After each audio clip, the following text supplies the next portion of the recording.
সাজাপ্রাপ্ত যারা আছেন তাদের মামলা প্রত্যাহার বা সাজা মওকুফের জন্য স্বরাষ্ট্র মন্ত্রণালয়ের মাধ্যমে যেতে হবে।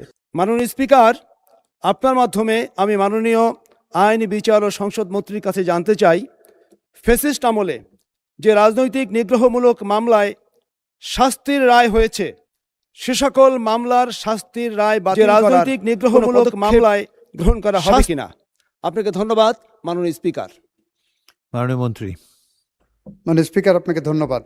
মাননীয় স্পিকার, আপনার মাধ্যমে মাননীয় সংসদ সদস্য এবং জাতীয় সংসদকে অবহিত করতে চাই যে আমাদের যে লিগ্যাল স্কিম আছে, কাঠামো আছে, সেই কাঠামোর আওতায় 2023 সালে 14 বছরের যে সাজাটা হয়েছে তার বিরুদ্ধে যদি কোনো আপিল ফাইল হয়ে থাকে, সেক্ষেত্রে সরকার এই মামলা প্রত্যাহার করতে পারেন না, আপিলে নিষ্পত্তি হতে হবে। আপিলে যদি নিষ্পত্তি হয়ে যায় সেক্ষেত্রে ফৌজদারি কার্যবিধি 401 ধারায় ওনারা যদি স্বরাষ্ট্র মন্ত্রণালয়ে দরখাস্ত দেন, স্বরাষ্ট্র মন্ত্রণালয়ের মাধ্যমে আইন মন্ত্রণালয়ে মতামতের জন্য আসে, তারপরে রাষ্ট্রপতি এটাকে ক্ষমা করতে পারবেন।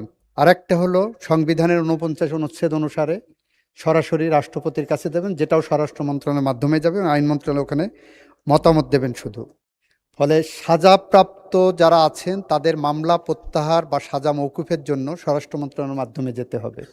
আর যেগুলো আপনার অবগতির জন্য জানাচ্ছি মাননীয় সংসদ সদস্য, মাননীয় স্পিকারের মাধ্যমে, যে রাজনৈতিক মামলাগুলো এখনো প্রত্যাহার হয়নি, ইতিমধ্যে সেই মামলাগুলো প্রত্যাহারের জন্য জেলা প্রশাসকের নেতৃত্বে একটি কমিটি হয়েছে।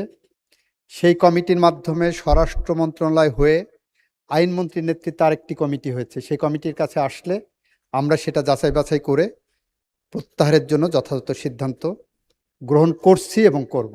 মাননীয় স্পিকার, আপনাকে ধন্যবাদ।